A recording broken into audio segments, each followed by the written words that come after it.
Hi, this is Paul Romer. I'm very sorry that I can't be there today. I'm going to make some comments at the end about why I'm so sorry. What I want to try and do in this brief presentation is make 2 points.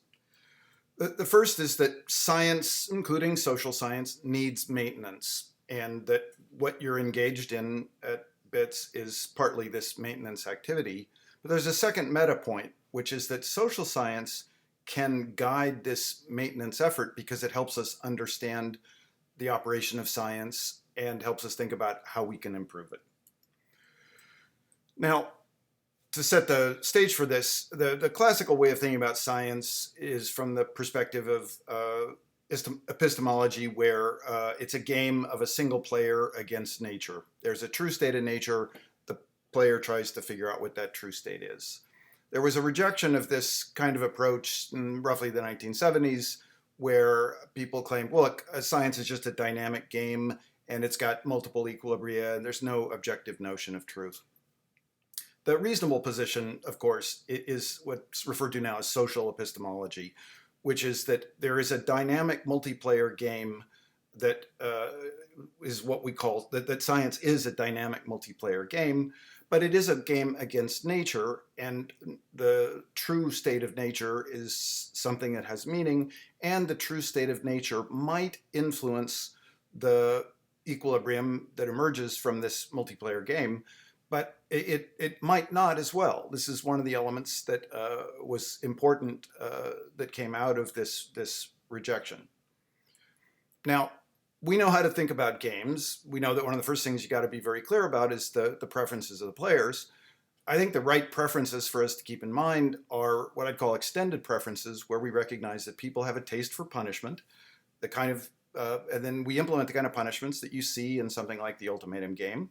We have generic categories that are kind of roughly, this is good, this is bad, but it's a process of social interaction that determines the specific norms where we say, oh, act A is actually bad and something that we might want to punish when we see.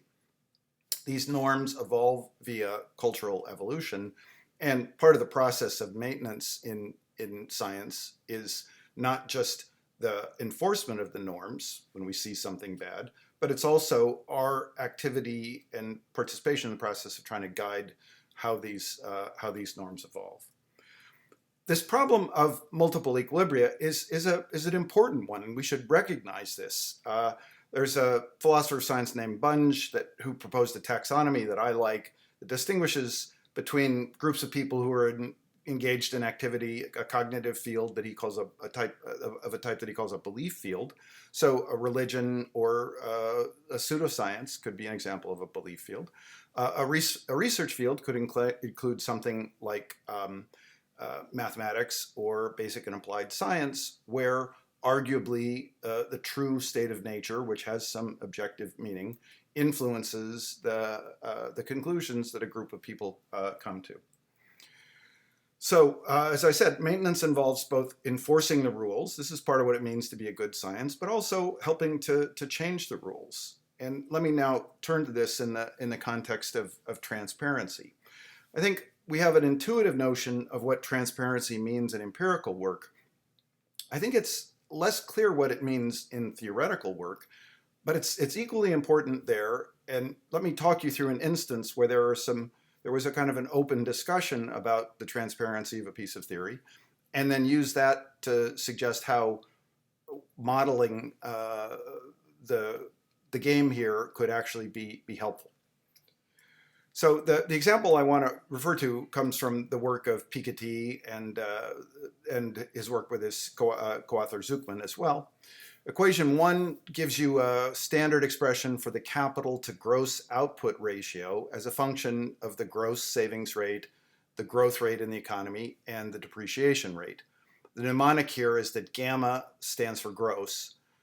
The expression in line 2 is the comparable statement of the capital to net output ratio, so nu for net.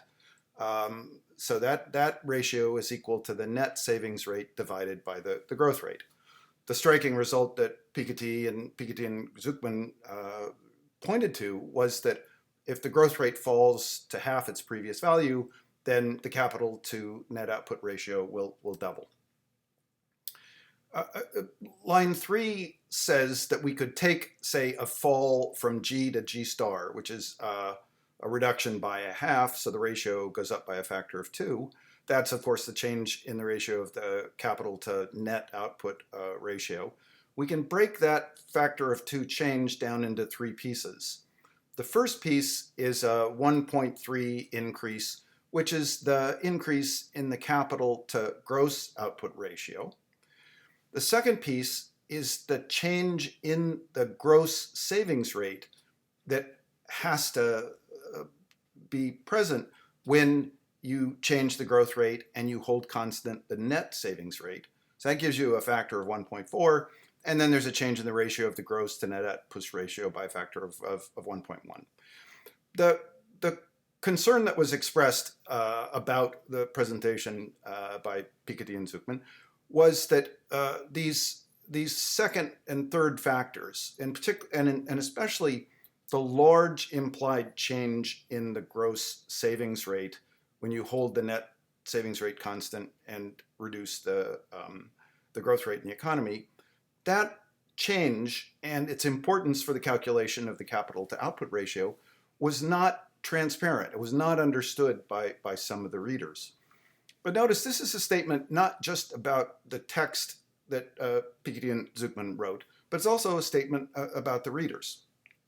Let me just say as an aside that I corresponded with Piketty and talked with Zuckman, and they disagreed with this interpretation that I was supporting, but they were perfectly reasonable about it. They agreed that transparency was the goal, and I think if I were to characterize Thomas' position in particular, I think what he felt like I was doing was saying to him that I didn't like the lyrics in his symphony, and his response to me is, "What are you talking about? This is a symphony. There are no lyrics." So from his perspective, there is no theory here. I'm presenting the evidence. I'm avoiding theory, and now I'm reading in, I think, to his position. But I think his view was that he avoids theory because it can be used to mislead people. So reasonable people can differ about whether it was appropriate to criticize them, and this isn't a statement about intent at all. If anything, the point is that we can reduce these questions to questions about facts and evidence. So I think the right abstract model to use here is something like we have knowledge that's stored in neurons in someone's head. So literally stored, there's this equilibrium that's this, electrochemical stationary state in somebody's brain. A person then writes a message, A. This is a symbol we usually use in growth theory, for knowledge. So there's codified knowledge A, which is then communicated to another person who processes it and converts it back into neurons. And the key point is, I think transparency has to be understood as a statement about the mapping from H to H prime. We'll never be able to just look at the characteristics of the message and say, oh, that was a transparent message, because every message has to be processed by another person. And the real question about effective transparency is, did the reader, did they learn the right things?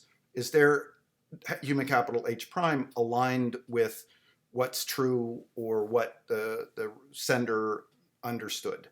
So this means that we could take something like a piece of theory and run an experiment where we present people with a piece of theory, see what they understand, what they say after reading that piece of theory, and see if that corresponds to some objective notion of, for example, what the true mathematical implications of the theory were. And I think there's a corresponding way that we could look at a piece of empirical work and say, does it actually lead to the understandings in the brains of the people who read it that it should? So to close, the reason I'm so excited about what you are doing is that, first, it's intellectually very interesting.